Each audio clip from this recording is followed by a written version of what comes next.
Today I am showcasing this little extender I made for the antenna on my Traxxas Rustler because it is entirely too short. It does not go as far as it used to. I think this broke off at some point. I don't honestly remember. I've had this for a very long time. So long that this is the controller it uses. So, yeah.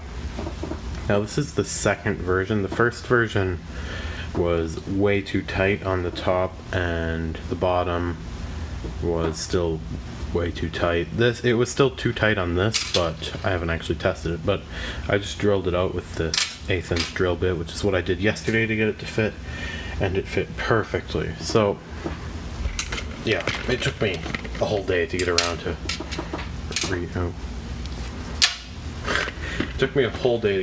redesigning this, but the other one actually broke when it rolled.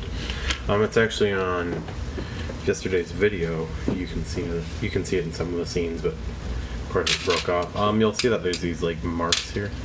Oh yeah, I have auto focus and exposure. Ooh, that is very, very bright. Android's camera generally sucks. Like, it's just terrible. So you'll see that there are those like scratch marks. That's actually because I had to hold it with pliers when it was being drilled. Sorry about this terrible focus. It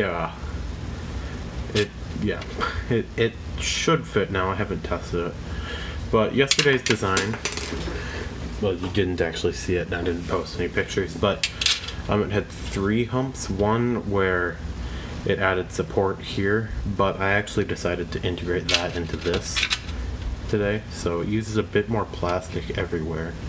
And this part here is actually wider. It's actually the same width as this entire thing, which is 2 millimeters total, except for, actually no, the top is 2 millimeters. This focusing is just terrible. I need the lighting because I was too lazy to go dig up my studio lights. So you'll see here that if it would focus anywhere close to, okay, whatever. So you'll see that it's got that, but on the bottom it's actually bigger, and that's because it sort of tapers up here. There's like a taper. It's like a 5 millimeter long taper, and that actually works pretty well and makes this antenna a lot easier to get into the thing. It's actually even better, than the stock antenna, which this isn't meant to replace. It's just meant to do better or make it taller, because I don't know, I've got about a foot of an antenna decimeter. So yeah, or how much is decimeter? Decimeter is 10 centimeters, right? Yeah, no, okay, so maybe like 30 centimeters, 3 decimeters. So you'll see this thing actually just slides on perfectly, and then it should just friction lock in there perfectly. Actually, it's a little tight. It's tighter than it needs to be, but it does fit quite perfectly, and now that should increase your range quite a bit. It did yesterday with the prototype, and this is actually slightly taller than that one, so it's a win-win. It's better and taller, so yeah. Let's get into CAD and take a look at what I did to design this. So yeah, I'll be back once I'm in my computer. Okay, so I'm in Onshape, and you can see from the top down look, it looks quite weird. It looks like some weird looking donut almost. And that's because I filleted these edges. It's only a 1/2 millimeter fillet, and I might actually take it out, and because it doesn't actually do anything. So yeah, let's actually take that out. It's not needed because I printed at a 0.2 millimeter layer height and it wasn't showing up. So yeah, it may not look as good in the 3D model, but it will still do the exact same thing. So yeah, so you can see here that you can't really, I'll go back in history, but here's the final product in CAD. This is what it looks like, and it looks pretty good. So here's the first version, I'll show you that. It wasn't very good. It was actually technically considered 3 objects, and it looks a lot nicer, but this one works a lot better.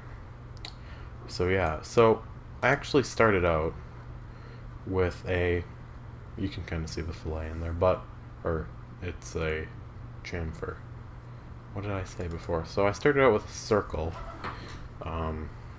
that was a 3.3 millimeter diameter, which actually needs to be slightly increased, so let's make it 3.4. That shouldn't affect any of the other stuff. So yeah, the 3.4 millimeter diameter here, because I don't want to have to drill it out if I ever have to print this again. And that, if we go to the first extrude, got extruded into that little cylinder you see at the beginning of it. Then if you go into the second sketch here, you can see that it's hidden. But you can see that I made... Okay, so I didn't actually plan this out very well when I was building it, but I started out with a, what's it called? A 3-point... Oh crap. A 3-point arc. Here, I'll just click on it. And that was to just create a half circle, because that's all I wanted to do. I just wanted to be able to push the cord in there and ignore it, antenna in there and ignore it. But then, after I got to about here,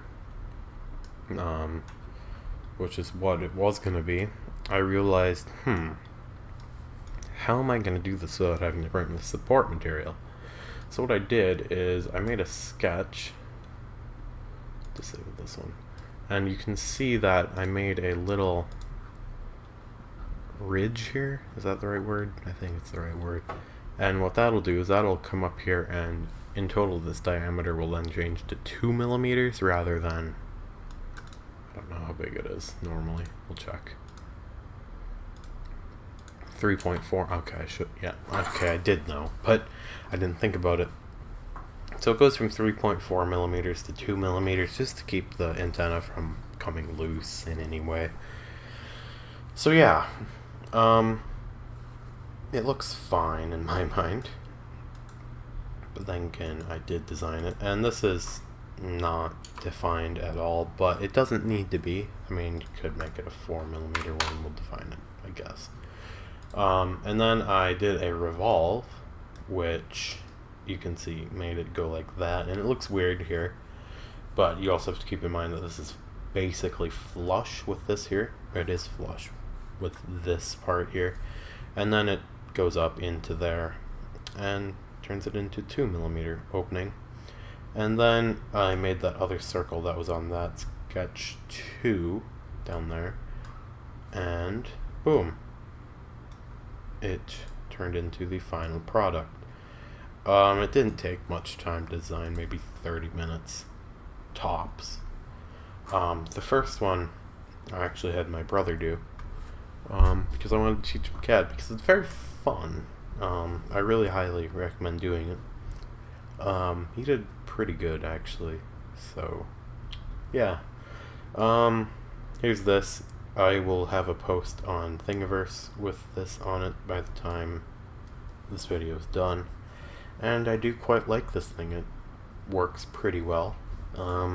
It does add quite a bit of weight to the antenna, so it will, like, as if you look at my video from yesterday when you're watching this, it's today, the day I'm recording it, you'll see that when I'm doing when the car's doing burnouts, it's actually donuts, whatever the word is, I think it's burnouts. The antenna's actually swinging to one side, the right side in most of the video, because that's the way the car was spinning. Yeah, so it does add some weight, but it doesn't really affect it too much. It does help with the range a lot in my case, because it's a very short antenna, because I believe that little blue straw sort of thing did break somewhere along the line, and this kind of solves it. So yeah, this will fit on a monoprice select mini, which is what I printed it on. So I reckon it will fit on nearly any printer you could imagine. I think it is 20, and then I think the next one is 80. Yeah, so it's exactly 100 millimeters tall, and I don't think any 3D printer is small enough to not be able to fit it vertically, which is what I printed it with. I just did a raft on the bottom. So thank you for watching this video. If you liked it, leave a comment, I don't know, subscribe, I guess that'd be a good one. Yeah, if you have any ideas for future projects involving my Traxxas Rustler, or basically anything else you can think of that involves CAD or tutorials, I will likely get around to doing it, because I am very out of videos. This is just stuff that I'm doing for fun in my free time currently, which is actually what it should be. But yeah, I do like doing videos every day. It just gives me something to do. So yeah, thanks for watching this video. I will see you all next time. Goodbye.